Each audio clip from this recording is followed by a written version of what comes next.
ये कितना भी पसीना दे दे अपना, कितना भी खून दे दे अपना, ये पिछड़े वर्ग की है, ये हिंदुस्तान की मीडिया कंपनी की मालिक नहीं बन सकती है। आप में कुछ दम नहीं है, बोलो जितना बोलना है, कुछ नहीं होगा, दम नहीं है आप में। तुम लोग सोए हुए लोग हो, मैं खुल के तुम्हारे सामने बोल रहा हूँ, तुम लोग सो गए हो। 73% हिंदुस्तान का जो बब्बर शेर है, जो इस देश को चलाता है, जो इस देश को आगे ले जाता है, वो सो गया है, डर गया। आप कहो जितना कहना है, अग्निवीर नहीं होगा, अग्निवीर नहीं होगा, नहीं होगा।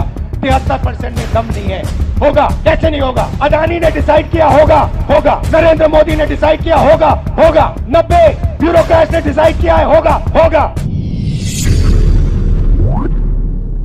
दम नहीं है तुमने। अच्छी तरह देखो इसको, ये है तुम्हारी भागीदारी, ये कम है, इसको तुम्हें उठा के फेंक देना चाहिए। 6 रुपए 10 पैसे की भागीदारी है तुम लोगों की, अन्याय है ये। हर रोज तुम्हारे साथ अन्याय हो रहा है। राम मंदिर का आपने इनॉग्रेशन देखा, देखा, सबने देखा। मुझे बताओ, उसमें आपको अदानी दिखा? दिखा? उसका चेहरा देखा? अंबानी का चेहरा देखा? अमिताभ बच्चन का देखा? ऐश्वर्या राय का देखा? किसी किसान का देखा? किसी मजदूर का देखा? किसी गरीब का देखा? हिंदुस्तान की राष्ट्रपति आदिवासी है, उसका आपने राम मंदिर में चेहरा देखा? क्यों नहीं देखा? किसी दलित का आपने मंदिर में चेहरा देखा? किसी पिछड़े का आपने मंदिर में चेहरा देखा? देश में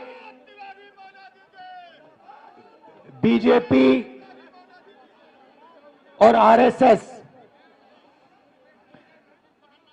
नफरत और हिंसा फैला रही है।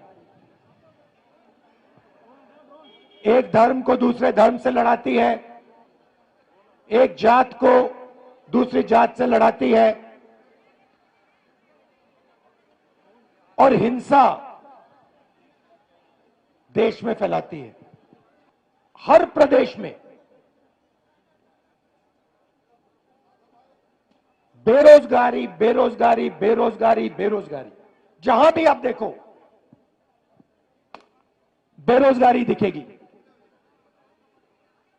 युवाओं से बात करो, कहते हैं राहुल जी 5-6 लाख रुपए, 10 लाख रुपए हमने प्राइवेट यूनिवर्सिटी और कॉलेजेस को दिया है। हमने सोचा था कि ये जो हमने 5-6 लाख रुपए प्राइवेट कॉलेज और यूनिवर्सिटी में डाला, इससे हमें एक डिग्री मिलेगी और डिग्री से हमें रोजगार मिलेगा। हमने रोजगार पाने के लिए यह शिक्षा ली है। ये कॉलेज की degree, medical degree, legal degree, ये हमने ऐसे नहीं ली, हमने ये रोजगार पाने के लिए ली है।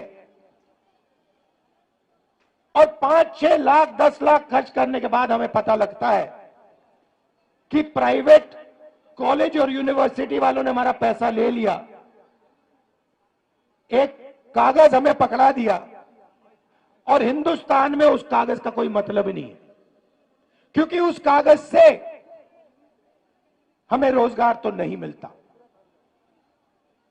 दूसरों ने कहा राहुल जी हम पढ़ते हैं और फिर एग्जाम के